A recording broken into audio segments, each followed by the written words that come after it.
Tá no ar mais uma edição do Sem Retranca. O Sem Retranca que agora segue carreira solo dentro da nossa plataforma no YouTube. Sem Retranca Oficial, muito obrigado pelo carinho. Te inscreva no canal Sem Retranca Oficial, ative o sininho e aproveita para deixar o seu like. Olha, o convidado de hoje, da vez, tá de volta para casa. Eu costumo dizer, e todos nós goianos, a gente costuma falar o seguinte: é o goiano que o Brasil inteiro conhece e admira. O convidado hoje do Sem Retranca, o videocast, podcast da Bandeirantes, que está disponível no Spotify e também no YouTube. E claro, sigam o Instagram. Sem Retranca é Theo José. Theo, que alegria poder te receber aqui nesse videocast, podcast, que veio com tudo em 2024. Tudo bem, Theo José? Tudo bem, Moreira. Tudo bem, Juliano. É um prazer estar aqui conversando com você. Prazer é nosso te receber. Anos e anos de conhecimento, anos e anos a gente conversando. E é bacana a gente estar aqui conversando no podcast, no videocast, aqui no Sem Retranca. Sem Retranca.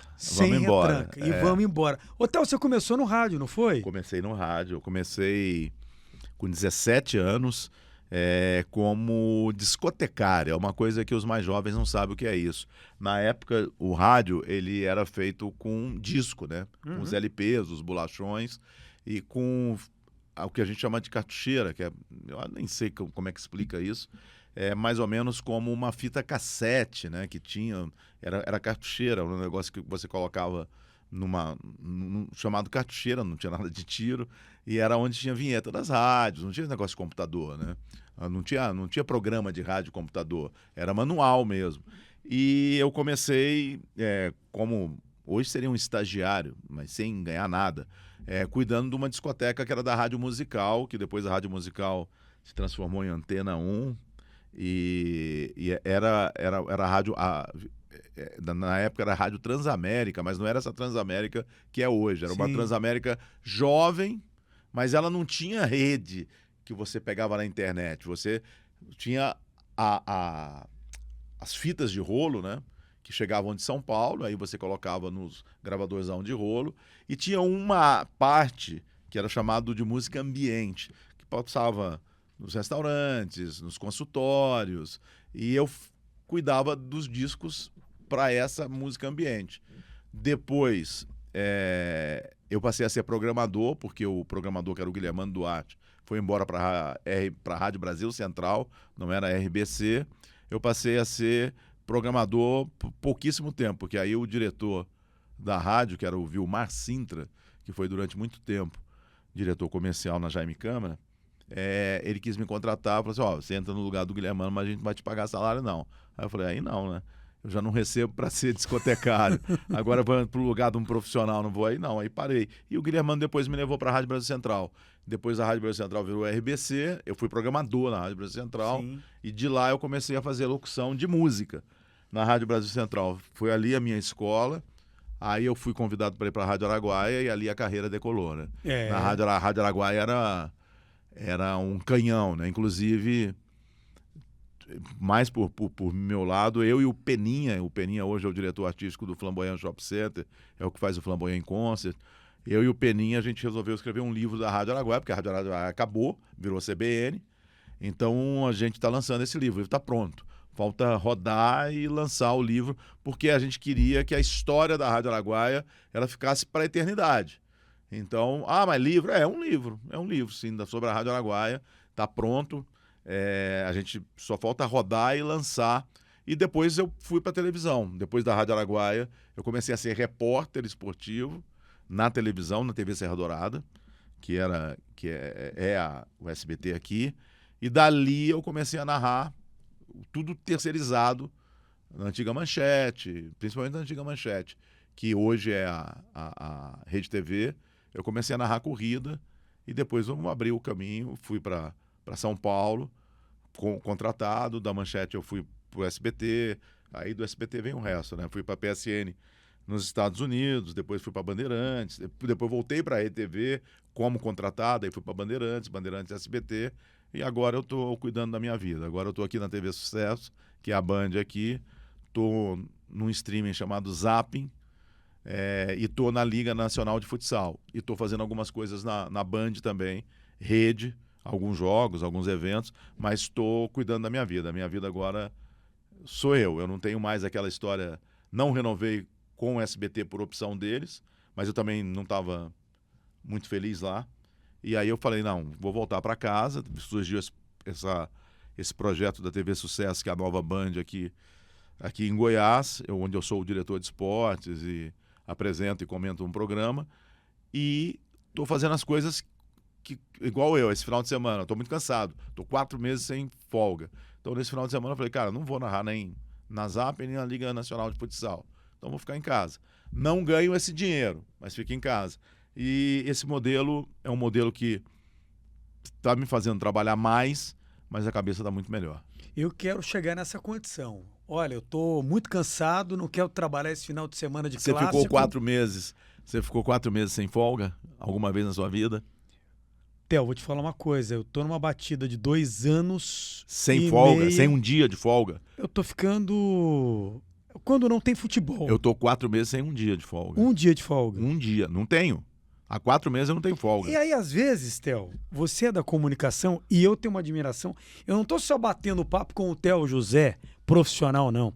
Eu tô batendo papo com um profissional que eu sempre respeitei, que eu admiro, que eu sou fã. Aliás, até quero contar uma história. Eu fui produtor do Theo. Sim.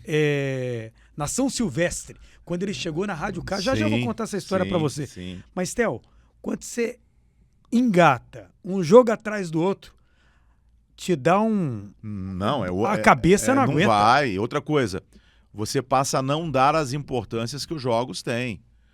Na LNF, Perfeito. na Liga Nacional de Futsal, eu faço geralmente 2 jogos por final de semana.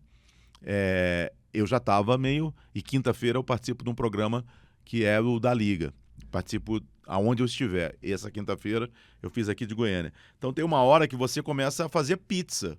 Você começa a narrar como se fosse uma pizza, sabe? E não é assim, sabe? Você tem que ir pro jogo... inteiro. Tesão. Pô, hoje eu vou arrebentar. Não importa o jogo. Não importa se seja Botafogo da Paraíba contra a Aparecidense. Você tem que... Não, hoje eu vou arrebentar.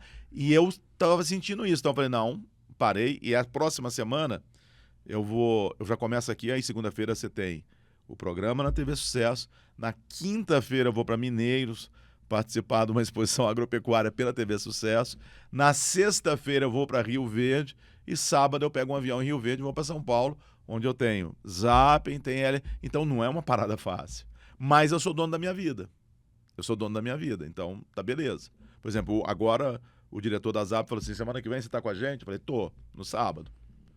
E aí domingo parece que não tem jogo. Eu não sei por que no domingo, depois do dia 27, acho que é dia 30. Dia 30. Não tem jogo, nem de futsal, nem na Série C. Isso. Eu falei, não sei por quê.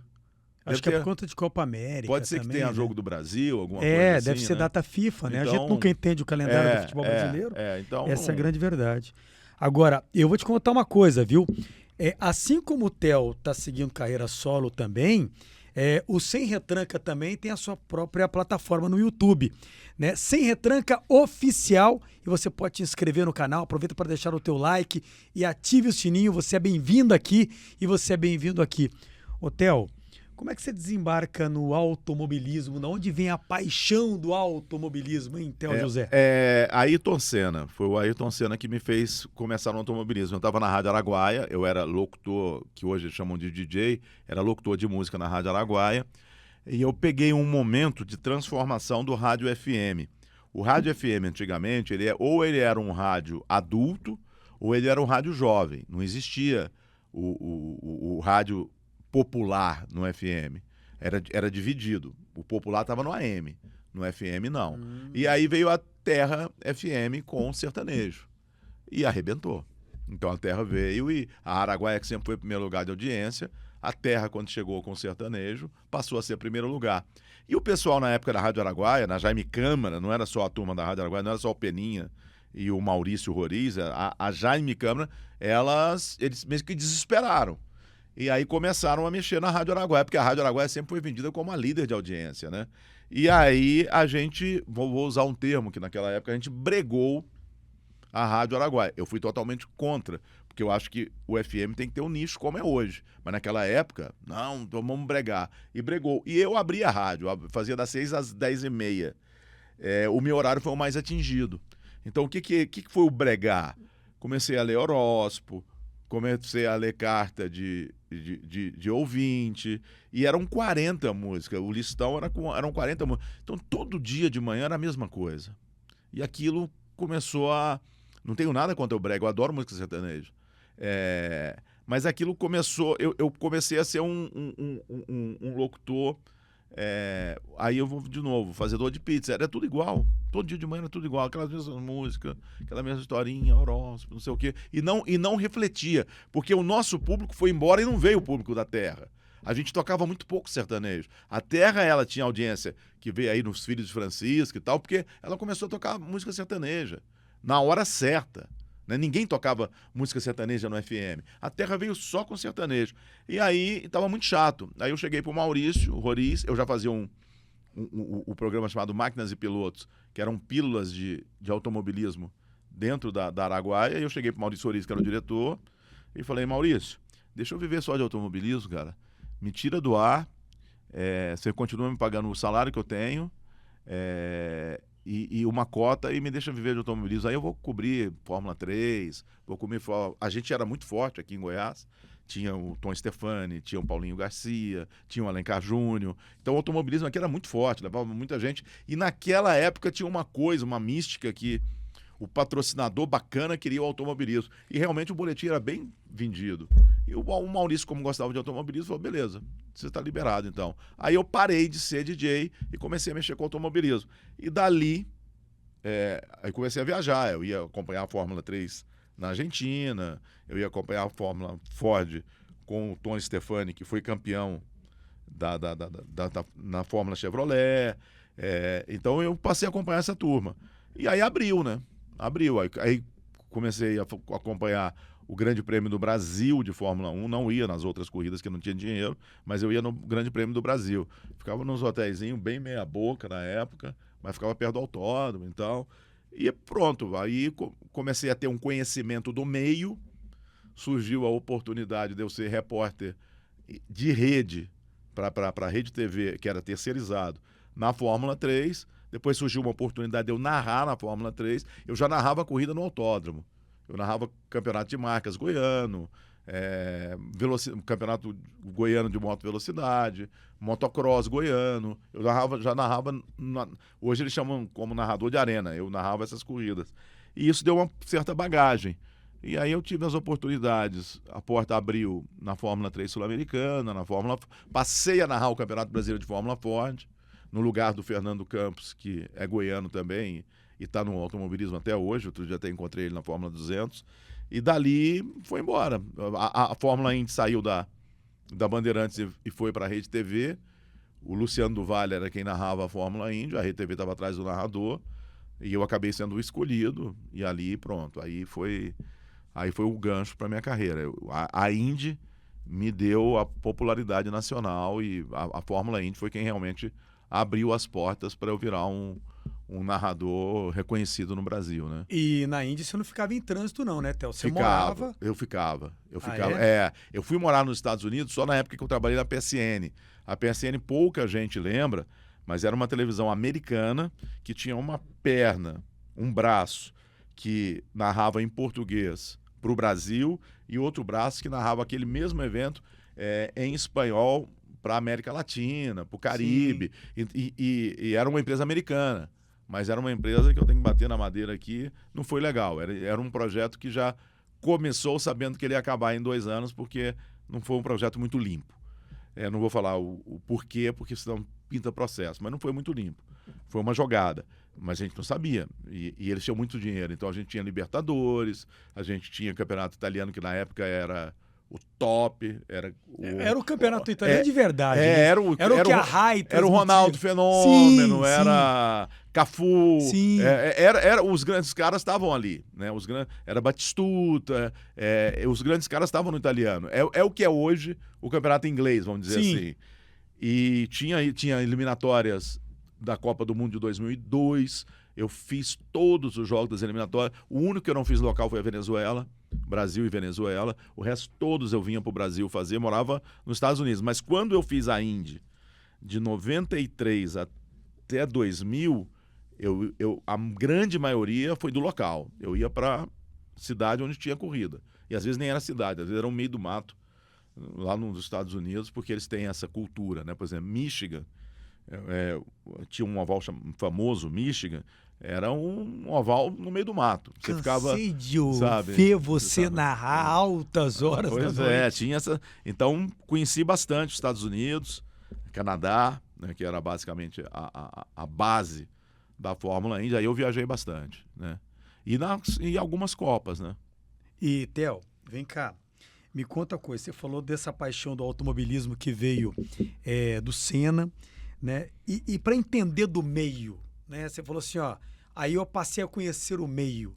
Foi difícil? Difícil, assim, muito estudo, muita curiosidade, né? Eu sou um cara muito curioso, então perguntava para as pessoas e eu pensei até em fazer um curso de mecânica para entender um pouco melhor, mas aí eu fui desaconselhado por um jornalista que trabalhou muito tempo no escrito e trabalhou um tempo, não está mais na Globo, fazendo Sport TV, os treinos da Fórmula 1, que é o Lito Cavalcante.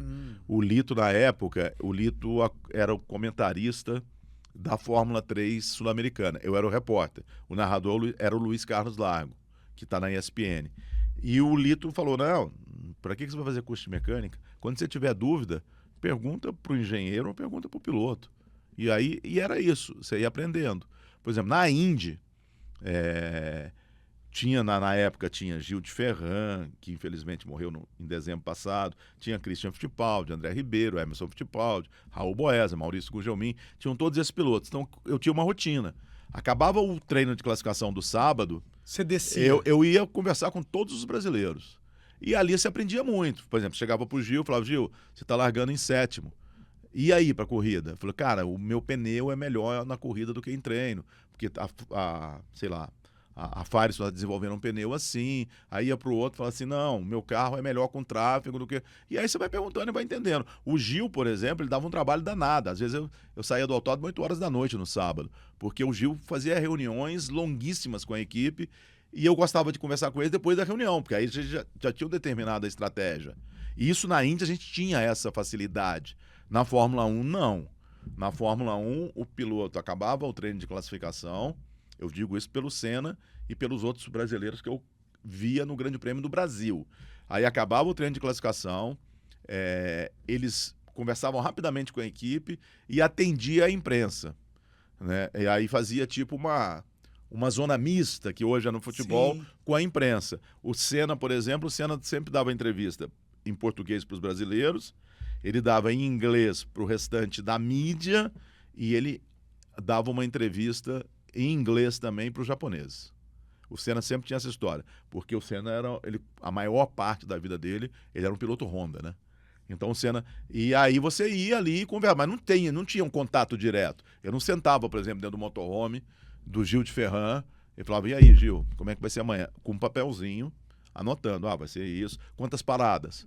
Essa pista aqui são 2 paradas, acho que o pneu aguenta e tal. E isso foi me ajudando muito. Então, quando eu narrava a Indy, se as pessoas pegarem aquelas corridas da época, cara, a gente sabia de tudo. Eu nunca tomei um furo na Indy. Nunca tomei um furo. Assim, o Mansell vai voltar para a Fórmula 1. A gente estava antes. O Gil de Ferran está sendo procurado pela Fórmula 1, mas vai correr na Walker da Indy. A gente dava antes. Sabe por quê? A gente tinha isso. Tinha uma outra coisa. Naquela época não tinha internet. Então, o Mansell estreou na Indy em 93.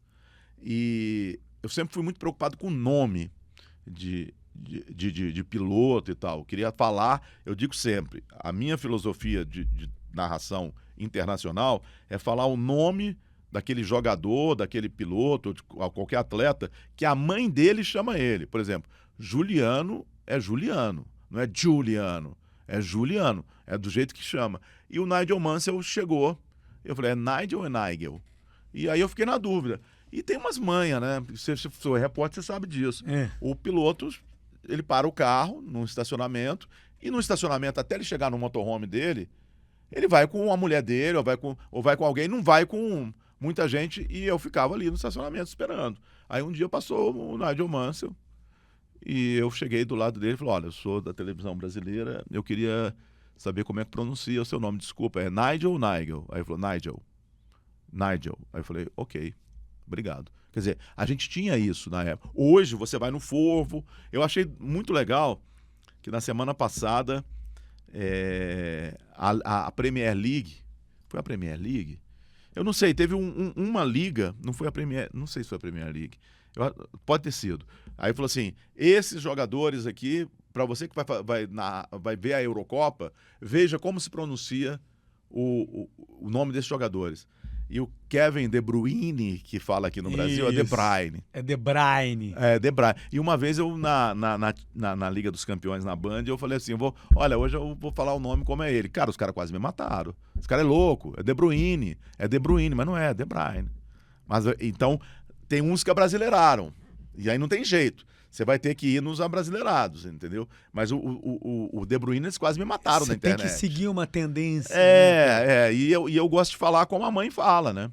Então, às vezes, hoje você tem internet, mas às vezes é difícil. Por exemplo, Tchouaméni, né, que tá no Real Madrid.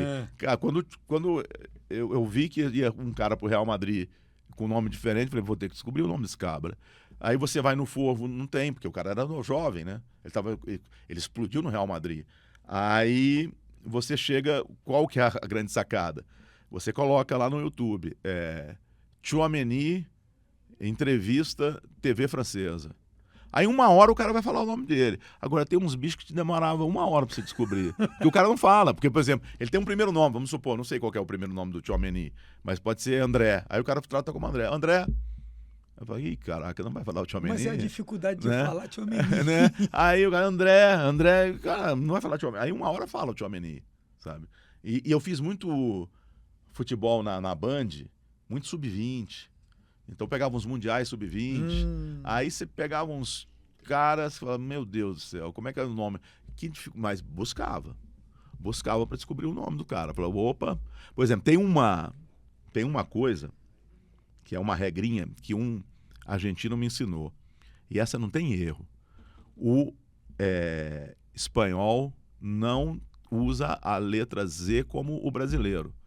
A zeta, né, que é em espanhol, o Z para o espanhol é 2 S sempre. Não existe som de Z no espanhol.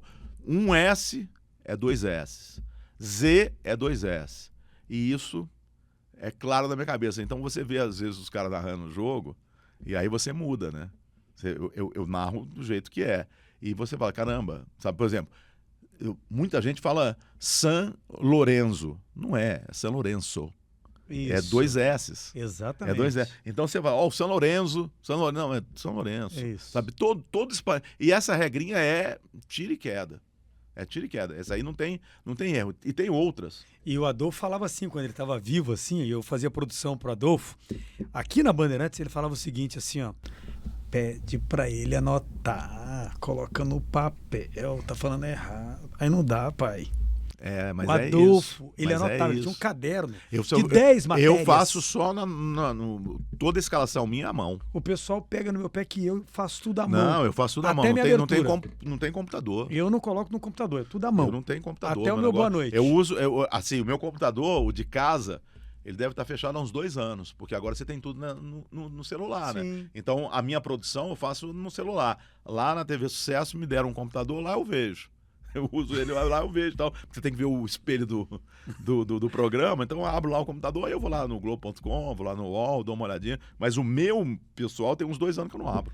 Deixa eu falar uma coisa pra você, já que você tá de volta pra casa e eu tô te acompanhando todos os dias. Porque assim, ó, na hora que você tá apresentando, eu tô te acompanhando na televisão. Você tá apresentando também aqui. Eu tô ao vivo aqui também no Esporte em Debate. Queria fazer um elogio aqui. Não sou profissional, sou um bom aluno ainda. Mas queria parabenizar aqui a Tandara Reis, que caminhou conosco na Bandeirantes. Eu falei isso pra ela, falei assim, o Juliano nem olhava na minha cara. Quando ele trabalhou comigo. Eu falei assim, o Juliano, eu falei pra ela, Tandara, o Juliano falou que você evoluiu muito, você tá sorrindo agora, vai fazer o Juliano?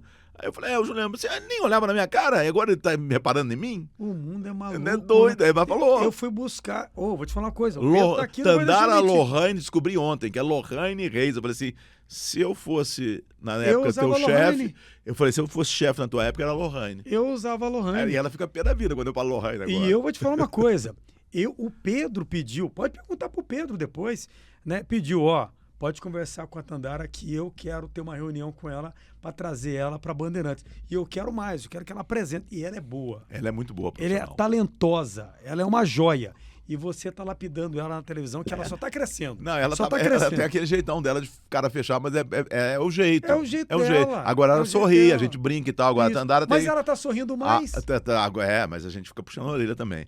Agora, ela tem muito... Eu gosto de profissional, seja no esporte, seja no jornalismo, que tenha conteúdo. Ela tem muito conteúdo. Hoje, por exemplo, eu não sei quando vai ao ar, mas hoje foi quando caiu o Jair Ventura. E ele caiu 5 minutos antes da gente entrar no ar. A gente chegou a informação pra gente 5 minutos antes de entrar no ar. Aí eu já virei e falei, Tandara, ela falou, o Jair acabou de cair. Aí eu virei e falei assim, caramba, então vamos buscar informação. Quantos jogos, qual que é o aproveitamento, se ele viajou com o time ou não viajou, porque a gente não sabia de nada. E mandei uma mensagem para ele, porque eu sou... É um dos poucos em atividade que eu sou amigo do Jair, e lógico que ele não ia falar nada. Mandei uma mensagem, e ali para entrar no ar. Nós ficamos 8 minutos do início do programa falando do Jair Ventura, tudo de improviso. E ela veio no mesma pegada, pum, 9 jogos, no Campeonato Brasileiro são 10 jogos, 2 empates, não sei o quê. E aí eu falei, eu tô com uma profissional que tem conteúdo. Sabe segurar, pronto, né? É o rádio. É o rádio na televisão. Eu falei, Tandara, vambora, vamos falar sobre o Jair. E fomos até quando deu. Aí quando a gente chamou a matéria foi do Vila, né? A gente abriu com o Vila e abrimos com o Jair Ventura. Aí ela virou e falou assim, caramba, 9 minutos. Aí eu falei, não tem problema, a gente mexe lá no fundo. A gente fez o papel. O assunto. Né? Era o assunto da hora, né? Mas eu parabenizo aqui, a Tandara Reis, baita profissional. Você me acha louco isso, aquilo, que eu não falava. Aliás, eu falo com todos. Mas, infelizmente, na comunicação, eu não vou agradar a todo mundo. E eu não vim no mundo também para agradar a todo mundo. Boa gente. Gente. Não, gente da melhor qualidade. Eu até tentava, quando era mais novo, agradar todo mundo. Hoje não. Não, hoje não precisa, não. Hoje vai ficando mais velho, né? Não, eu posso falar uma coisa. E tem uma coisa também que a gente tem que abrir a porta e deixar umas pessoas que não tem peso nenhum na nossa vida embora. Posso falar uma coisa? Abre a porta e deixa embora. Deixa aí. A vida fica mais leve, sabia? Eu tô desse jeito. Preocupar com a gente, preocupar com o nosso tempo. Eu não faço vitamina com coisa ruim. Eu não pego o ingrediente, porque senão você fala muito isso, né? O Theo José, que é uma referência para todos nós no jornalismo, senão você vira terra de muro baixo. Goiás é terra de muro baixo. Porque Goiás é terra de muro baixo. Só tem valor quem vem de fora. Só tem valor quem vem de fora. Você não é boa, você não é bom, você não é boa. É assim. Goiás é assim. É desse jeito. Principalmente na comunicação. Na comunicação é demais. O goiano, lógico que tem exceções, mas o goiano, no geral, não gosta de goiano que faz sucesso. Exatamente, não faz. Ele fica com inveja. Ele fica com inveja. Sabe? Ele fica com inveja. O Leonardo, por exemplo, o pessoal gosta dele aqui, mas gosta muito mais em São Paulo do que aqui. Lá fora do que aqui. E eu sou fã do Leonardo. E vou trazer ele aqui. Eu também sou fã do Leonardo. Eu vou trazer ele aqui no Difícil, que eu tô atrás no meu podcast lá, o Pode Pai, Pode Filho, que eu faço com o Ale, meu filho. Difícil. Por que o senhor não trouxe o Ale, que é cachorrão, grandão? O cachorro tá lá em casa. E o Ale tá em São Paulo ainda. Ah, é? O Ale fez um negócio sensacional, né? Ele formou em medicina, e não quis mexer com medicina, resolveu fazer outra faculdade, tá fazendo jornalismo. Ah, é? Então ele tá ainda estudando. Mas ele não tem referência, né, gente? Mas largar a medicina pelo jornalismo. A gente sabe, né, o bolso. A gente sabe o bolso como é. Né? E o que a dona Thelma falou? Todo mundo achou estranho. E eu falo isso pra ele. Mas assim, o que ele quer, o que eu posso falar? Eu vim de uma família de médico, fui pra jornalismo. O que eu posso falar? O pai, a referência não pode falar muito também. Então, o Theo José, que é o nosso convidado aqui. Ô, Theo, ainda sobre o automobilismo, o brasileiro ele consome muito, né, o automobilismo. E eu queria saber o seguinte, como é que era a tua relação quando você narrava Fórmula 1? Até quero te mandar uma foto, Theo. você narrando Fórmula 1, num monitor Na Jovem especial Pan. para você, na Jovem Pan, na Jovem época. Pan. Eu falei assim, ó, vou ali, Charlin, já entreguei meu material de hoje, já tava 5 horas na frente, né? Vou ali ver o Theo narrar a Fórmula 1. Sentei, fiquei quietinho, tirei uma foto, mas eu achei bonito demais da conta. Fórmula era legal. Passando o monitor tudo e o Theo, ó, narrando Fórmula 1 e dando um show. Como é que era a sua relação com os pilotos da Fórmula 1? Você tinha esse contato? Eu tive muito contato com o Rubens Barrichello. E os mais recentes, então? E o Cristiano da Mata. E com o Piquet, mas o Piquet já estava fora. Porque o Piquet, em 93, meu primeiro ano de Índia, ele foi correr em Indianápolis. O Piquet, em 92, ele teve um acidente gravíssimo nas 500 milhas de Indianápolis, quase perdeu um pé, quase foi amputado. E aí ele se recuperou e colocou que ele queria correr as 500... Ele teve nos treinos. Que ele queria correr aquela prova. E aí ele voltou em 93, ele já mancava, né, já estava, mas ele voltou em 93. E Indianápolis, naquela época, era um mês de evento. Eles começavam a treinar um mês antes da corrida. Aí 15 dias antes tinha o treino de classificação e todo dia era treino. E a gente tinha uma estrutura muito boa lá. A gente tinha um trailer que era como quase um estúdio e a gente tinha que fornecer muito material para Manchete e depois para o SBT. Porque eu só fiz Indianápolis 93, 94, 95. Só fiz 3. E depois eu fui fazer na Band, mas aí já era outra Indianápolis. Porque aí depois a categoria separou. E o Piquet, todo dia os caras andavam. E aí quando acabava o treino, você ia lá, o Azenha mandava matéria e a gente tinha uns programas especiais, uns 3 por semana. E era programa de 1 hora. E a gente tinha que fazer os programas. Eu vejo hoje o povo aí preocupado em fazer um programa de meia hora de esporte. Aí, gente, desencana disso. Então, eu me lembro que eu cheguei para ele um dia, e o Piquet sempre foi marrento, né? E eu conhecia o Piquet daqui do Brasil. O Piquet vinha muito aqui no autódromo, ou ver corrida, ou vinha porque tinha uns amigos aqui, o Piquet vinha muito. E quando eu estava na TV Serra Dourada, ele veio. E tinha um piloto de helicóptero aqui em Goiânia que era muito amigo dele, era piloto de helicóptero. E aí eu virei e falei assim, cara, eu tenho que fazer uma exclusiva com o Piquet. Aí ele virou e falou assim, ele vai almoçar lá em casa. Aí eu falei, cara, então dá um toque, bicho, eu vou fazer uma exclusiva com ele, o cara tá aqui em Goiânia. E era o Piquet, né? Aí ele virou e falou assim, ele não gosta de dar uma entrevista. Não, mas aí ele falou assim, ó, ele falou que depois do almoço ele te dá uma entrevista rápida. Eu fiquei umas 4 horas embaixo do prédio desse piloto de helicóptero, ele desceu, deu realmente uma entrevista rápida, mas eu fiz uma exclusiva com ele, e ali a gente se conheceu, ok. Então, em 93, eu cheguei para ele e falei assim, Piquet, eu precisava te entrevistar lá no nosso estúdio. Uma entrevista de 1 hora, mais ou menos. Não quero falar, não. Eu falei, não, vamos lá e tal. Aí, com muito custo, num dia ele foi. E aí ele deu uma entrevista, foi uma ótima entrevista. E a gente se aproximou, né? Ok. Aí, na corrida, são 3 dias antes da corrida, tinha o último treino. E ele não tinha ido bem no último treino. A equipe dele era bem meia boca. Ele estava ali mesmo para se testar, né? Ele tinha tido um acidente sério e queria correr em Indianápolis. E aí ele me deu uma resposta meio atravessada. Aí, você tá vendo? Os repórteres querem isso. Assim, eu não. E passou.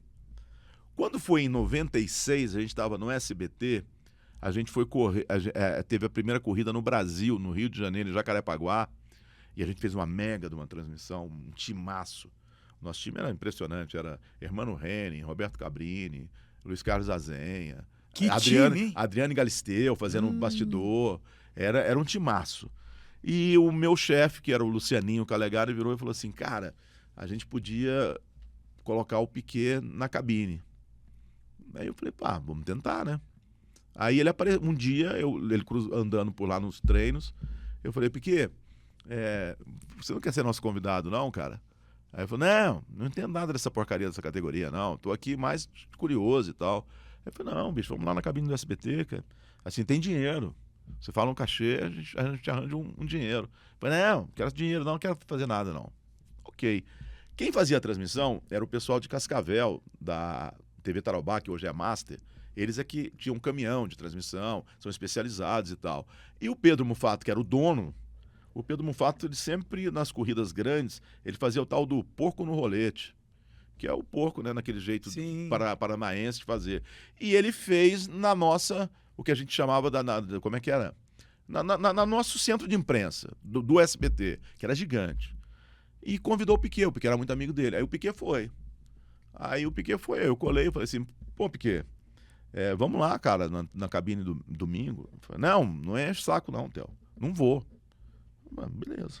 Aí ficou lá. Aí quando ele foi embora, ele virou e falou assim, que horas é pra eu estar na cabine? E aonde é essa cabine? Aí eu falei assim, eu te pego. Aonde é? Alguém te pega, tinha uns carrinhos de golfe, e te leva. Aí ele falou, quanto tempo você quer que eu fique? Eu falei assim, o tanto você quiser. Aí eu falei, quanto é? Aí ele falou, pô, tô indo por você, cara. Vai se danar. Aí a gente teve uma relação boa ali. Ele ficou lá uns 40 minutos na cabine e foi embora e tal. E a gente começou a ter uma relação. Então, essa relação com ele, mas depois eu perdi o contato. Depois eu fui em Brasília fazer uma entrevista com ele. Ele quis que a gente fizesse entrevista na casa dele. É sensacional a casa dele, doido da cabeça, né? Ele tinha um sistema, por exemplo, é engraçado isso, mas o banheiro dele o banheiro do quarto dele, da suíte dele, era aberto. Então você via a pessoa fazendo as necessidades. Aí eu virei para assim, mas ô Piquet, e o cheiro? Aí ele falou, não, vem aqui ver. Ele bolou um sistema tipo um sugar, ele sugava o negócio. Você apertava um botão, sugava, e não tinha cheiro. Então, assim, coisa de doido. As coisas do Piquet sempre foram doidas. Então, o Senna, eu não tive contato com o Senna. Quando eu comecei a crescer em 93, ele morreu em 94. Sim. Então, eu não tive contato com o Senna. Mas o Rubinho, a gente teve muito contato. Hoje é um amigo que eu tenho. O Cristiano da Mata, quando correu também, eu tive muito contato com ele.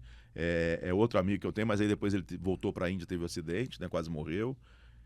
Mas assim, o Christian Fittipaldi é um amigo que eu tenho, é um cara que a gente conversa. O Rubinho, por exemplo, toda vez que vem aqui em Goiânia, ele liga, fala assim, vai ter um jantar na sua casa ou não vai? Aí às vezes tem, às vezes não tem. Antes você me convidava, né? Até hoje, não mais, né? Mas agora eu tava muito tempo fora. Agora vai ter estoque aí em julho. Aí você vai me convidar de novo, né? Se fizer, né? Mas vai fazer. Quebradinho, né? Sempre tem, não. Isso é uma coisa que você não quer quebrar. Não, que isso. Já não tem mais salário. Não salário só na TV Sucesso. Fala isso não, Theo. Fala isso não, que é pecado. Né? Vamos lá, a gente tá batendo papo com o Theo José no Sem Retranca, que segue carreira solo agora. Isso mesmo, te inscreva no canal, aproveita para deixar seu like. Olha aqui o nosso convidado, ó. Theo José, o goiano que o Brasil inteiro conhece e admira. Theo, deixa eu te fazer uma pergunta. Quem que é melhor piloto? Hamilton ou Verstappen? Hamilton. Por que assim? Cara, porque o Verstappen é um grande piloto. Mas eu acho que essa fase que o Verstappen está ganhando sem parar é uma fase onde o piloto ele é menos exigido do que no início da carreira do Hamilton. Hoje está muita telemetria, hoje é muito mais fácil acertar um carro do que lá atrás. E o Hamilton, eu acho que ele pegou uma turma mais pesada do que o Verstappen, sabe? Ele pegou, por exemplo, o Hamilton pegou o Alonso no auge e conseguiu ganhar. Eu não vejo. O Verstappen está pegando o Hamilton, mas não é a mesma coisa, né? A partir do momento que você vai ficando mais velho na Fórmula 1, as suas prioridades elas vão mudando. É a mesma coisa um tenista. É a mesma coisa um tenista. Por que o Guga ele teve uma carreira vencedora curta, se a gente for olhar? Teve problema físico. Mas o Guga também começou a ter outras prioridades, sabe? O Guga é o tipo de gente que não é bitolado, né? Não é doente, igual, por exemplo, a gente pega o Alcaraz. O Alcaraz só pensa em jogar tênis. O Guga também, mas o Guga tinha outras coisas. O Guga gostava de prancha, dos amigos e tal. Eu cruzei com o Guga algumas vezes nos Estados Unidos na época da Indy e você via que ele era diferente. E o esporte individual, como tênis, Fórmula 1, se você não focar 100%, você não vai. E o Hamilton já está com outras coisas, né? Ele já tem uma campanha de racismo, né? que ele é atuante. Você vê o Hamilton, por exemplo, em eventos grandes do mundo, lá aparece um Hamilton. Você não vê o Verstappen. O Verstappen é daqueles bichinhos que deve chegar em casa, pegar o videogame e ficar brincando lá de simulador, sei lá o quê. Então, eu acho que o Hamilton, quando ele estava no nível máximo dele, ele foi mais piloto do que o Verstappen. Eu acho que ele foi mais completo. Theo José entende, tem credencial para isso. E vamos ver como é que vai ser o Hamilton na Ferrari no ano que vem. O é um desafio. Imagina eu acho que vai voltar. desafio? Eu acho que vai voltar a motivação total. Eu acho que vai voltar o velho Hamilton. Ah, é? Porque era um sonho dele na Ferrari. E a Ferrari já tem um tempinho, né, desde a época do Schumacher, né, que não é dominante. Ganha uma corrida, outra, disputa um título, outro, mas não é dominante. E o Hamilton, eu acho que ele está fazendo uma coisa que ele sempre quis, né? Está largando uma Mercedes pelo desafio. E eu acho que ele vai vir muito forte. Só espero que tenha carro, para que tenha um carro competitivo, para que a gente possa ver uma disputa interessante, ele e o Verstappen. É isso que o amante do automobilismo espera. Vai também. ser um grande ano para a Fórmula 1 ano que vem. Eu acho que a Fórmula 1 ela já cresceu, mas a audiência cai, ela virou uma modalidade nichada também. Mas o ano que vem vai ser um grande ano. Pô, você vê um Hamilton na Ferrari é um negócio muito legal, né? É coisa de maluco, né? Quem deve estar vibrando com isso aí é o meu amigo que trabalha hoje no SBT, repórter da Transamérica. Cheguei a fazer o a André Copa do Galvão. Mundo. André Galvão. Gente Beijo pro finíssima. André Galvão. Gente Gente da melhor qualidade. Foi Gente teu finíssima. repórter em várias coberturas. Eu fiz a Copa das Confederações na Band com ele, a gente ficou junto o mês inteiro. Ele ficava com a escovinha batendo na mão, assim? Ansiedade, né, Theo? E vou te contar mais uma coisa, viu? André Galvão, que é Ferrari. É Ferrari. Ele é a filha dele é lindinha também. Linda. O André é um grande profissional. Baita profissional e baita ser humano. É um grande cara. Baita ser humano. Grande cara. Eu sou fã do André, um grande amigo, um grande irmão que eu tenho no jornalismo. Theo, futebol, né? Sua trajetória no futebol também não deixa a desejar em nada quando a gente fala de automobilismo, de velocidade aqui. Mas me lembra uma coisa ainda na velocidade aqui, daquele lance entre o Schumacher e o Rubinho.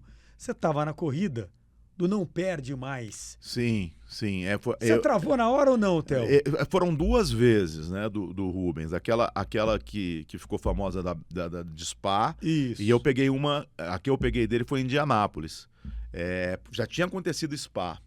E em Indianápolis, ele de propósito, ele deixou depois da última curva que ele foi dar passagem pro Schumacher. Caramba. E foi horrível, porque o americano não entende isso. Na cabeça do americano, isso é um absurdo maior do que em qualquer outro país. Você estava em loco? Não, eu estava na Jovem Pan. Eu só fiz em loco o Grande Prêmio do Brasil. Okay. Fórmula 1 eu só fiz em loco Grande Prêmio do Brasil. Do Brasil. Aí, a gente ficou discutindo. Será que vai dar passagem de novo? Não sei o quê. Pô, na última curva ele não deu. Acabou a última curva, ele não deu. Aí ele tirou o pé para deixar bem claro que era de propósito. Ali eu vim com não perde e perdeu. E teve uma do Tony Kanaan em Michigan, que foi a mais famosa. Você bater aí no YouTube, vai ver, que era o Maximiliano Papes, o Max Papes, que estava em primeiro, e eu tinha na minha cabeça, eu me desafiava. Eu falei assim, eu quero ver cada vez mais cedo eu gritar não perde mais. Quando ele abriu para pegar a curva 3 do oval de Michigan, eu já mandei bala. Falei, não perde. E aí acaba o combustível dele, o Tony passa. Aí eu vi e falei, perde sim. Não perde mais Tony Kanaan. Essa ficou famosa. Mais do que a do Rubens. Mais do que a do Rubens. Bem lembrado. Pra mim, essa aí tá no YouTube. Hein? Não, eu já vi. Igual a do Martin Silva saiu mal pra cacete. Não, pra também. cacete. Pra falar o resto, tá lá. Pra não também. falar o restante. Aí você pesquisa, que tá na plataforma. Tá lá. Theo José, e a sua carreira ela é tão bonita no automobilismo, e ela não deixa a desejar também quando a gente fala aqui, ó, dessa bolinha aqui, ó, do futebol. Vem cá, quantas Copas do Mundo? Vamos lá, 98, 2002, mas 98 no local, 2002 eu fiz pra Rádio K. Eu era seu produtor. Então, na época a gente fazia as aberturas, né? Em 2002. Eu fiz muitas o Cajuru morava em Alphaville, eu fiz muitas. Ele alugou um quarto no hotel lá. Eu fiz muito e esse virou um estúdio, eu fiz muito ali. Até tem uma muito interessante que os comentaristas eram o Sócrates, o Juca Kfouri e o Cajuru. E eu abria. E era madrugada. Eu acho que foi o jogo que o Brasil ganhou foi com a Coreia do Norte, ganhou de 6. Teve um jogo que o Brasil ganhou de 6 ou de 5. Já estava classificado. Sim. Né? Aí a gente abria a transmissão, né? Naquela época na rádio era 3 horas antes, né? Eu abria, e eles estão ali dentro do hotel, era um hotel, um quarto de hotel. Eles estão ali, os comentaristas, né? E tomando cerveja, e pede comida, chega lá, um serve. O Sócrates e botava uma coisa na frente, assim, na cabine, no jogo Serra Dourada. E tomando. Quando o jogo começou, tava todo mundo dormindo. Eles já estavam tudo dormindo. Já tava tudo dormindo, já acabado. Aí não teve comentarista. E eu fiz intervalo sem comentarista. Você veio pra estragar, você veio pra contar isso. Pois é, mano. Isso já aconteceu uma vez também. Aconteceu 2 vezes isso comigo. Teve uma vez na Manchete. A Manchete no Rio de Janeiro tinha um prédio bonito ali no Flamengo. E foi uma corrida na Austrália. E foi uma corrida que chovia, parava. Eu sei que a corrida começou às 1 da manhã, ela terminou às 6 da manhã, a gente já foi direto pro aeroporto, nem foi pro hotel de volta. Caramba. Porque a gente já foi direto pro aeroporto. E aí eu tô aqui, né, narrando, tô lá, eu tava eu tinha um comentarista, e tinha um convidado, um piloto convidado, e tinha a turma no switcher aqui, eu via. Aí eu tô narrando, sei lá que horas que era. Aí eu olho pro lado aqui, os comentaristas tudo dormindo. Aí eu olho pra frente, o cara da mesa também dormindo. Eu falei, caraca, bicho, só tô eu aqui agora. Aconteceu isso. E teve um carnaval na Band, desfile de campeãs. Eu não vou falar as 2 comentaristas que eu tava. Eu tava com 2 comentaristas dentro da cabine. E carnaval, você sabe a hora que começa, não sabe a hora que acaba. Eu sei que quando foi umas 4 horas da manhã, eu lembro que acabou, já tinha sol. Umas 4 horas da manhã, eu olhei pro lado também, minhas 2 comentaristas dormindo. Já foram 3 vezes isso. 3 vezes. A turma da Rádio K da época não dormia não, viu, no carnaval. Que a Rádio K na época transmitia carnaval. Eu falei que ia contar no início, vou contar agora pra você. Te inscreva no canal Sem Retranca Oficial no YouTube e siga também o nosso Instagram, Sem Retranca. A gente tá recebendo aqui, ó, o bravo Theo José, o goiano que o Brasil inteiro conhece e admira. Ele tá de volta pra casa, mas claro, continua narrando jogos nacionalmente. Theo, vem cá. Eu falei no início que eu ia contar aqui. Eu fui teu produtor na São Silvestre, final da década de 90, para o começo de 2000. Eu quando acho. Você chegou. Você voltou para os Estados Unidos. Ou 99 ou 2000. 99. Ou 2001. Eu tava 2000. do lado. Eu tava do lado do Theo e eu tava tremendo.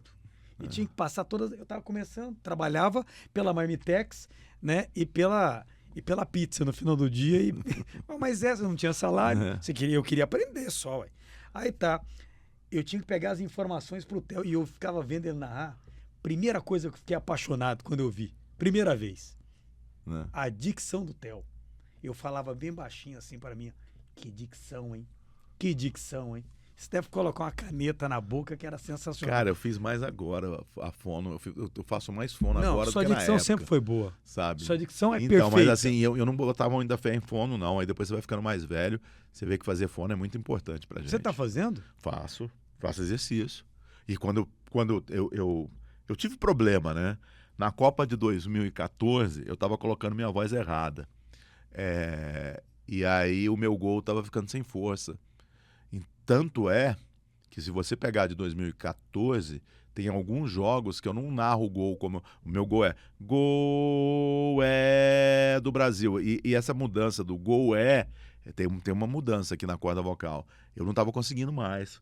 Então aí eu mudei, né? Eu falava gol... É o que a gente chama de explosão, né? É do Brasil. Eu mudei. Você dava uma cadenciada. Porque senão... Mas aí eu comecei a fazer um trabalho de fono e eu fiquei preocupado na época. E aí a fonoaudióloga falou, cara, você tá colocando tua voz errada. Vamos fazer uns exercícios. E foi tiro e queda. E desde essa época eu continuo. Eu tenho uns exercícios para continuar fazendo e tal. Quando é um evento muito importante, eu pego algumas sessões... Fala, um dia antes do jogo, por exemplo, eu fui fazer a final da Libertadores em Guayaquil, né? Que foi o Flamengo e o Atlético Paranaense. Ali eu estava um pouco preocupado, que eu tinha tido uma gripe, não sei o quê. Ali no dia do jogo eu fiz uma sessão à distância, né? E ajuda muito isso, ajuda muito. Naquela época eu não fazia muito não gostava, achava o fonoaudiólogo um negócio meio chato. Mas sua dicção é perfeita. Mas assim, depois a gente tem que fazer sempre, cara. Eu tô 45 dias já rouco. 45 dias já rouco. Saí de uma virose, não consegui mais voltar a ter minha voz. Mas Impressionante. pode ser que você tá colocando errado também, Mas eu acho que no rádio, às vezes, você precisa explodir um pouquinho e não tô conseguindo sabe? explodir, assim, na hora certa. Theo, vem cá. Copa do Mundo, Liga dos Campeões, tantos eventos. Libertadores, eliminatórias, Eurocopa. Eliminatórias. Se você pudesse soltar essa Olimpíada. bola aqui, Olimpíada também, que é ano olímpico também. É. O que você voltaria para narrar? O que mexe com o Theo José? Vou deixar agora o automobilismo fora e voltar para esses eventos aqui. Campeonato grande, eu estava até vendo ontem ou anteontem a Eurocopa e estava vendo a hora do hino e tal. Campeonato grande como Eurocopa, como Liga dos Campeões, tirando Copa do Mundo, pô, é muito legal, né? Eu acho que Eurocopa e Liga dos Campeões são duas coisas que eu me orgulho de ter narrado. Eu fiz 13 Liga dos Campeões. Eu fiz 2 vezes do estádio. Eu fiz um Real Madrid e Atlético Madrid. E fiz agora Liverpool agora há pouco tempo, e Real Madrid. Essa do Liverpool e Real Madrid não foi legal. Eu falhei na hora do gol. Eu tava com uma faringite, eu falhei na hora do gol do Vinícius Júnior. Então essa não foi legal, essa eu passo. Mas a Liga dos Campeões é muito legal, né? É um evento. É outra história. Eu vi o podcast que você fez com o Fernando, e depois eu fiz também com o Fernando Regis, e ele fala, né, que jogar a Liga dos Campeões é diferente. Ele jogava no videogame, na hora que ele entrou, se deparar com aquilo... Aquela musiquinha, The Champions, é outra história. É outro nível. Sabe? Então isso agora, Copa do Mundo... a Copa do Mundo da África do Sul, eu tenho muita saudade daquela Copa. Eu acho que foi das últimas Copas, aqui, assim, eu converso com grandes amigos que são jornalistas também no Brasil, todo mundo entende que essa foi a Copa que marcou. Foi. Porque a Copa no Brasil, a gente teve um problema, a gente estava com aquela coisa da política, né? A Copa das Confederações teve muito protesto. Ela estava com já na Copa das Confederações teve muito protesto, E foi a única Copa em que o país estava dividido porque não queria a Copa. Então não foi igual à África. Eu me lembro que na África tem um dia, 2 dias antes da Copa, 3 dias antes da Copa, que eles criaram assim como sejam bem-vindos ao nosso país. A gente não teve isso no Brasil. E na África a gente teve. E eu fui pra rua. Eu fui pra rua ver aquilo. Cara, os caras estavam emocionados, assim. Cara, tem uma Copa do Mundo no meu país. Então, foi diferente. E essa da Rússia, por ser a Rússia, eu também acho que foi meia boca. Foi uma Copa fria. Eu não fui, mas eu acho que foi meia boca. Como essa dos Estados Unidos vai ser difícil, né? Porque vai ser Estados Unidos, México, Canadá. Eu não gosto disso. Eu acho que tem que ser só num canto e acabou. Agora, a da África do Sul foi muito legal. Eu viajei muito, né? Eu sei lá quantos jogos eu fiz, mas te encontrava só de vez em quando. 90% dos jogos eu fiz local. E era muito legal. Era uma pauleira. Se dormia 3 horas, 4 horas, mas... Foi a primeira Copa do Mundo disputada no inverno, né? Foi frio pra caramba. Depois de 40 anos, foi a primeira Copa do Mundo. A gente fazia um jogo no Ellis Park que chamava Gelis Park, que era gelado pra caramba. Era um vento que eu vou te falar uma coisa, que loucura. Eu me lembro, às vezes, a gente sair dos apartamentos, que era o tipo flat, que a gente ficou... Eu me lembro que às vezes você saía 4 horas da manhã, 5 horas da manhã pra ir pro aeroporto, era frio pra capeta. Frio. Aquela Copa foi muito legal. Foi legal. Foi divertido. Foi muito legal. Foi 10. Não, aquela Copa foi... Aquela Copa do Mundo foi o auge da minha carreira, diga-se de passagem. Porque vi o Ronaldinho Gaúcho, que foi uma entrevista que rodou o mundo inteiro, né? Que muita gente falava, o Júnior tá doido, tá tomando remédio. Pô, não tá legal. Aí viu o Ronaldinho e teve o Pelé também no avião, que eu fiz a entrevista que foi muito bacana. Eu tava no avião. Você tava no avião e o povo... Eu que te levei lá pra frente. Sim, mas o povo falou assim, Ana, tá louco, tá tomando remédio, não sei o que tem. Pelé não tá no avião. Tá, o avião atrasou 1 hora. Em solo, por causa disso. Eu te levei lá pra frente. Você falou isso assim, ó. E fiquei pé da vida. Porque você ficou me perturbando o tempo inteiro. Eu tenho que fazer o Pelé. E eu não gosto de incomodar, né? Aí eu falei, vem pra frente. Exatamente. Aí você foi lá e pegou o Pelé. E a história que o mundo inteiro conta, que o Brasil inteiro conta, é que eu virei um Adriano Gabiru, que eu marquei só aquele gol do título e parei.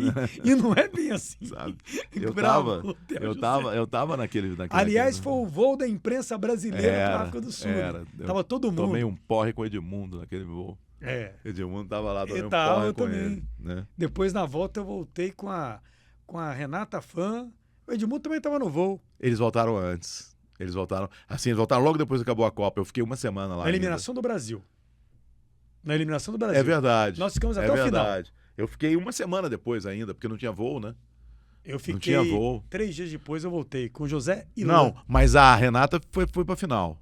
Foi pra final, eu voltei com ela. Então, na final, a Renata tava. Eu voltei com ela. O Edmundo voltou antes. Ela estava sentada perto do Nicolas Leós, que na época era o presidente da Comembol. Eu viajei do lado dele, na ida. Na ida eu tava do lado dele. Eu fui fazer uma entrevista. Eu ajudei, ele estava bem velhinho. Isso. E eu ajudei a pedir comida, porque ele não sabia falar nada de inglês. E aí vinha aquelas coisas, tinha que abrir, né? Coisas. Eu ajudei a ele. Assim, ele já era um corrupto naquela época. Isso. Mas era um ser humano. Muito corrupto. Era um ser humano, era um senhorzinho que estava tendo dificuldade. Eu falava, o senhor precisa do quê? E tal. A mulher falava com ele, ele não entendia o que a mulher estava falando. Falava, olha, tá perguntando se o senhor quer beber o quê? E não sei o que e tal. Eu ajudei naquela. Mas ele não fui apresentado, não me apresentei, olha, sou narrador da televisão brasileira. E ele também não perguntou nada. A nossa conversa foi só de ajuda ali, não teve diálogo. Eu me lembro que eu fiz uma entrevista com ele no avião, ele engasgou com o frango, quase um tapa nas costas. E aí depois eu fiquei, o Edmundo tava um pouquinho na frente, a gente ficou bebendo a noite toda, a mulher virou e falou assim, cara, vocês não querem levantar e ficar tomando vinho aqui de pé? Aí eu falei, beleza. Aí pronto. Theo, você teve um momento também assim que foi marcante pra gente caminhar pro final, que foi quando o Luciano do Vale acaba morrendo, indo para Minas, para Uberlândia. Isso. Né? E você acaba substituindo. Eu lembro daquela cena forte, né? O Neto desaba ali, naquele momento da abertura. Eu falei, eu não queria estar na pele do Theo. Cara, aquilo foi muito doido assim. Eu tava aqui em Goiânia no sábado, tava num churrasco na casa de um amigo meu. Eu ia fazer o jogo do São Paulo no Morumbi. Então eu ia pegar o voo de manhã e ir para São Paulo para fazer o jogo, porque o Luciano fazia o Paulista e eu fazia o time carioca, que era dividido. E o time carioca eu não me lembro se era o Fluminense, minha memória é péssima. Eu ia fazer São Paulo e um carioca, e o Luciano ia fazer o Corinthians e Cruzeiro, né? Foi aquele jogo ou foi Atlético Mineiro? Acho que foi Cruzeiro, não sei. Acho que foi Cruzeiro. Acho que foi Cruzeiro. E aí, beleza. Aí quando foi no sábado à tarde, que eu tava nesse churrasco na casa do amigo meu, aí toca o meu telefone, era o meu chefe imediato, falou assim, Theo, mudou a escala. Você não vai fazer mais o São Paulo, você vai fazer o Corinthians amanhã. Aí eu falei, beleza, ele não falou nada. Eu falei, beleza. Ainda fui pra mídia social, depois os caras me criticaram.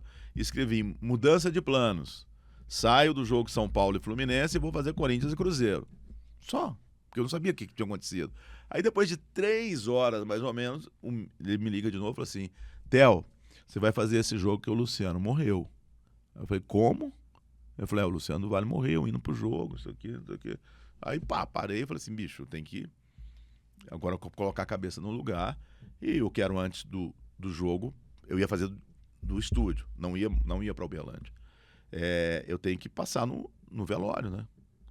Aí eu virei e falei assim, ô Dudu, eu só te peço uma coisa, pede pro Fernando Esvevo ser o meu coordenador, que era o cara de minha confiança, meu amigão, a gente me conhecia bem, eu não sou um cara fácil para trabalhar, porque eu sabia que ia ser uma coisa complicada. Aí ele falou, tá bom, então o Esvevo vai te coordenar. Aí eu liguei pro Esvevo e falei, cara, eu tô sabendo e tal. Aí ele falou assim, te pego no aeroporto e a gente vai para Campinas. Eu falei, então beleza. E aí foi, dito e feito, eu fui para Campinas, passei rápido no enterro, cumprimentei a mulher dele e fui para a Band. Quando eu cheguei na Band, toca o telefone, era o Marcelo Meira, que era o vice-presidente, que era o cara que gostava muito de esporte. Ele virou e falou assim, pegou uma grande. Aí eu falei, peguei, difícil. Aí ele falou assim, e vou te contar a maior. Ele vai ser enterrado na hora do jogo. Você vai ter que fazer o enterro dele também durante o jogo. Aí eu falei, caraca. Ia dividir a tela. Eu falei, caraca, eu vou fazer o enterro do Luciano com o jogo rolando. Ele falou, não tem jeito, você vai ter que fazer. Aí eu falei, beleza. E eu tenho uma filosofia que a gente tem que fazer as pessoas emocionarem, mas você tem que ter uma emoção num nível normal. Eu nunca chorei numa transmissão. E eu tenho como filosofia que eu não vou chorar, vou encerrar minha carreira sem chorar numa transmissão, porque aqui a gente tem que ser frio. Eu recebi a notícia que a minha mãe tinha morrido fazendo um programa de debate na Fox e fui até o fim no programa.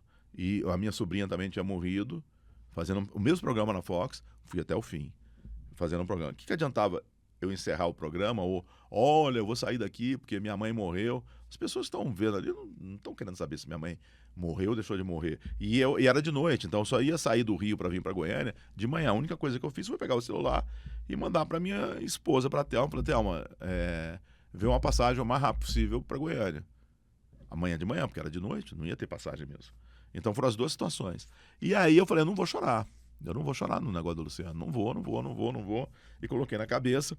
E eu não chorei. Eu abri. Eu só pedi para não ter gol.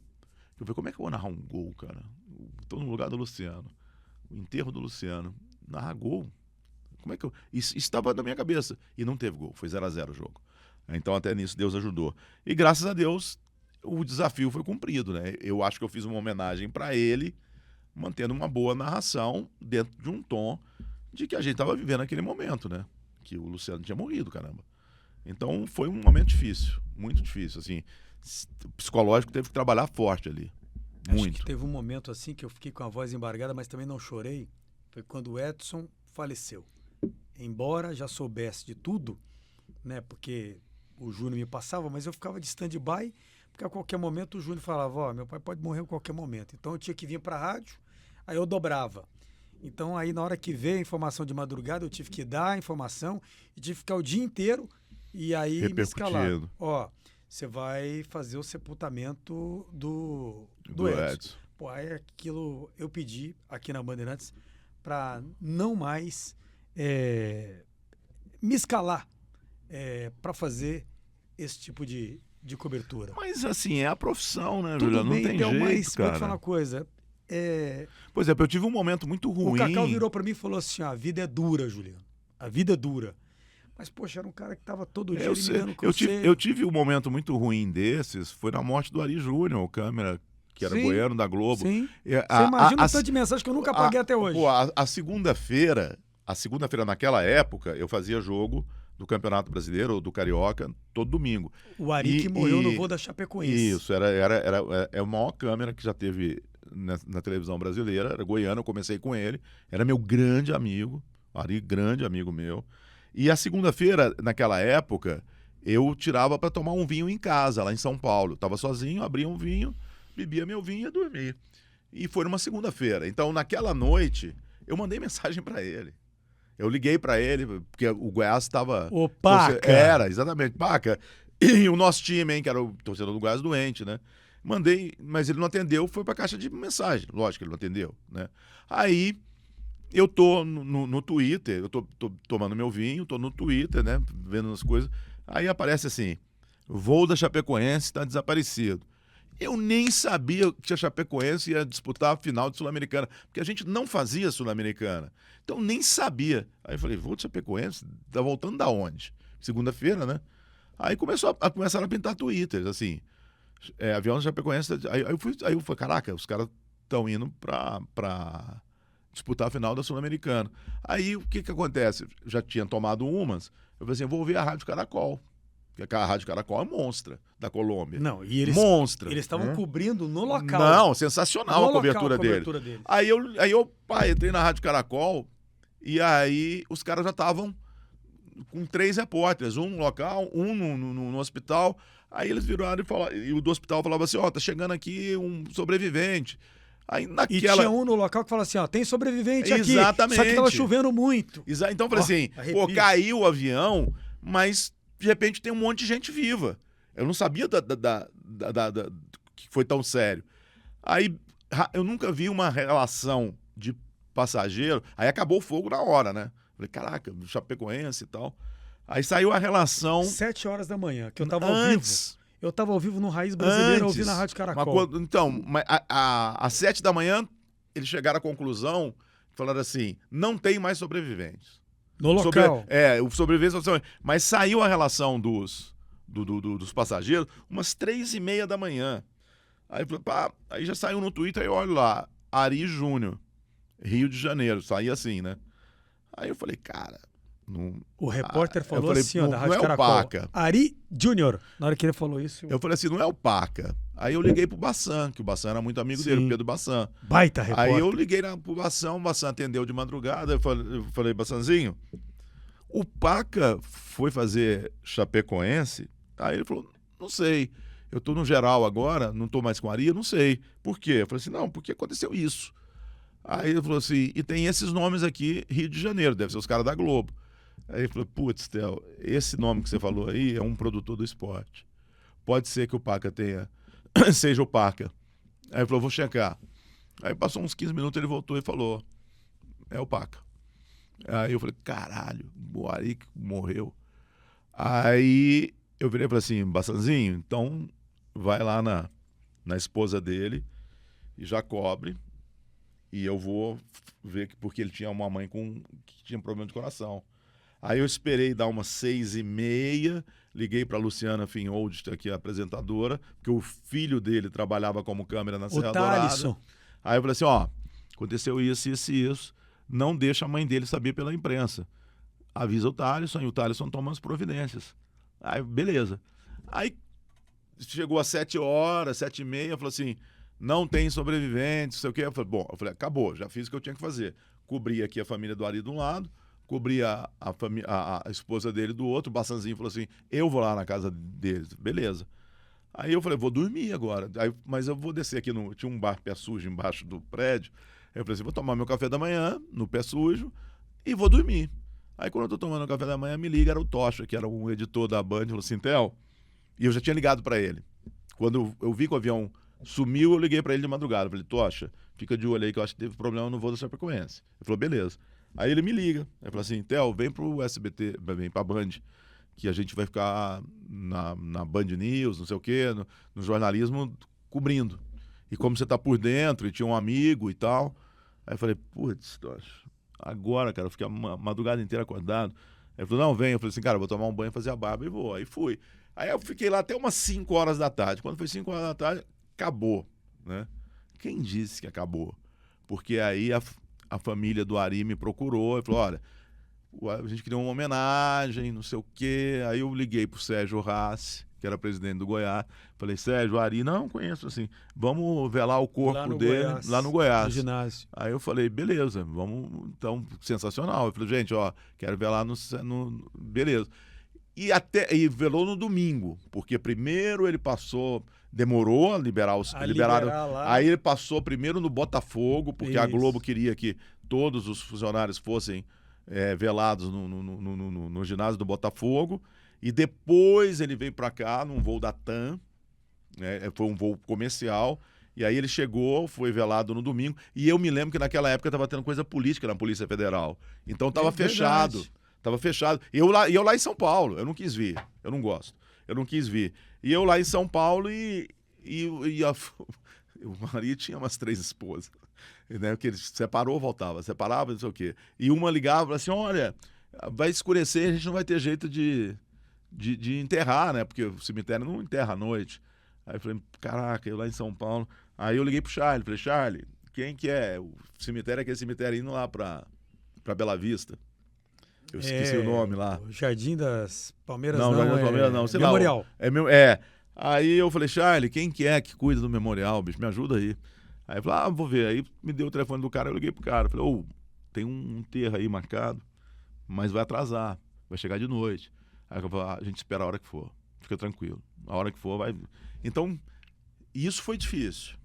Essa foi uma parada que eu peguei que foi difícil. Mas foi bacana, né? Porque foi, assim, eu digo bacana. Foi bacana as homenagens, porque sim, foi no Goiás, né? No Goiás. No clube de coração dele. Sensacional isso. Histórias que a gente tem pra contar, né, Theo? E a gente divide aqui no Sem Retranca pra você no nosso canal no YouTube. Muito obrigado, te inscreva, aproveita pra deixar teu like. Gostou, Theo? Muito bom, foi rápido. Papo quando é bom, o papo passa rápido. Nem né, falamos Theo? do Goiás. Mas vamos falar um pouquinho, dá tempo ainda, só pra gente fechar então. Theo, Goiás, Vila e Atlético, e aí? Cara, eu fiz um comentário essa semana na TV, que é um comentário que eu faço bastante nas mídias sociais e tal. Deve ser muito legal torcer para um Atlético Paranaense, torcer para um Fortaleza. Eu já ouvi você falar isso. Torcer para o Palmeiras, torcer para o Flamengo. Porque, cara, você torce por título, né? Você torce por título. Fala assim, cara, meu time pode ser campeão. Torcer pelos times goianos é muito difícil, né? Você torce para não cair. Você torce para se manter. Então, é muito ruim. É muito ruim. Agora, por exemplo, o Goiás, que a gente tá gravando aqui antes do Clássico, o Goiás numa fase... A Cigana me enganou, né? Eu falei, pô, esse time aí pode até disputar o título da Copa do Brasil. Tá louco? Você, como diz o Goiano, você tá doido? E é verdade, você tá doido? Não vai a lugar nenhum, cara. E assim, não tem muita cobrança. Vai subir pra Série A. Mas a gente vai lutar pra subir. O Vila Nova, vai manter aí na Série B. Né? O Atlético, puta, vai lutar pra não cair.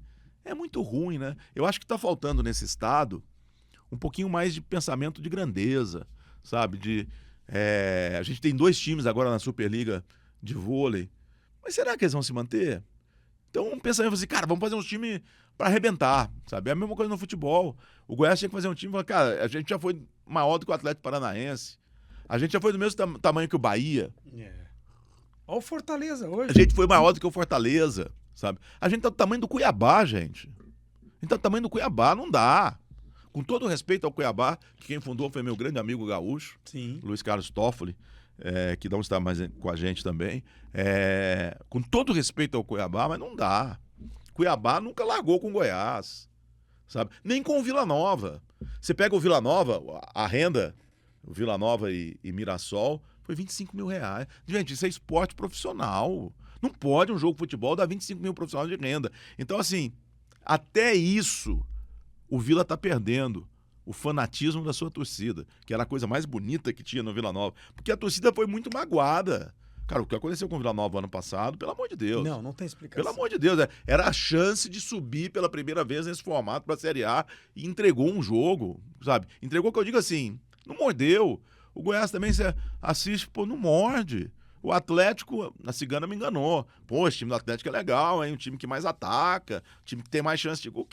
Bicho, perder pra, sabe?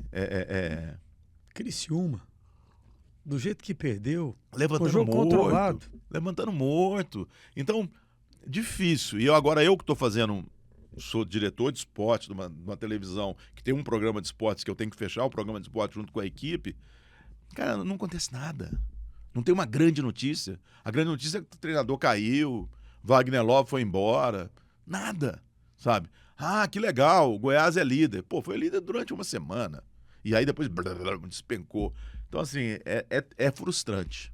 É frustrante. O futebol goiano tem que pensar, a cabeça tem que se pensar grande. Aí vou fazer, mas como é que a gente vai chegar num orçamento de 1 milhão, 1 bi, que tem o Flamengo, que tem o Palmeiras? O Girona, que foi terceiro colocado na Espanha, o orçamento dele, se a gente transferir para o Brasil, o teto dele, que é colocado lá pela 175 milhões. Foi terceiro colocado.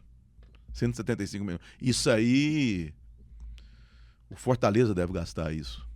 O Fortaleza deve gastar 175 milhões no ano. Sabe? O Flamengo é 1 bi. Então, o Palmeiras deve estar girando aí nos 800, 900. Mas o Goiás é 80. Dane-se. Faz um time bom, dá para fazer.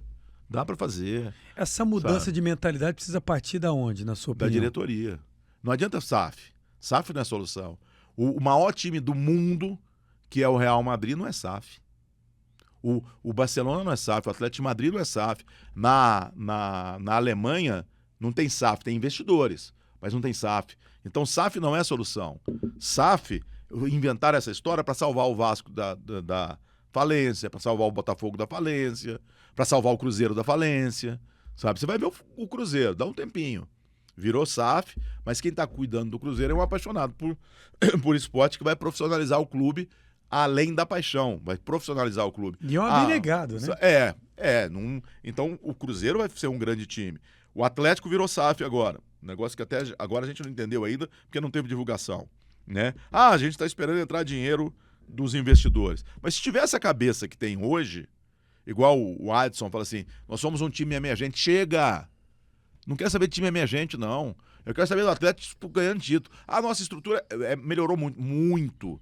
Eu olhei a estrutura do Atlético e falei, caramba, mas que estrutura, bicho? Eu prefiro ter um campo de terra e um time disputando título. Que seja título da Copa do Brasil, sabe? Que seja título sul-americano. Deve ser legal torcer para um time que... Eu lembro quando o Goiás chegou na final da Sul-Americana. Poxa, que coisa boa. Mexeu com toda a cidade. Coisa boa. Acabou, foi rapidinho, acabou. Quando foi 2 vezes, né? A gente chegou na final da Copa do Brasil, né? Uma com o Flamengo. Foi. E a outra a gente ficou com o Grêmio, né? Pelo caminho, não foi isso? Foi. A gente ficou... Não foi final, foi quartas, eu acho. Foi quartas de final. E assim, o Atlético teve próximo de uma final de Copa Sul-Americana. Sim. Recentemente, agora perdeu no Morumbi. Ganhou aqui bem e perdeu no Morumbi. Aí você perde o jogo lá no Morumbi. É normal, não é normal, gente. Não pode ser normal. Você perdeu uma chance de ser campeão. Deve ser muito legal, que eu falo. Deve ser muito legal você falar assim, eu sou campeão. Você chegar numa final... Pô, deve ser bem legal. Eu vi lá o Atlético Paranaense contra o Flamengo na Libertadores. Pô, sensacional. A torcida, a camisa em Guayaquil, mas beleza. Bora. Difícil, que momento que a gente tá vivendo no futebol goiano.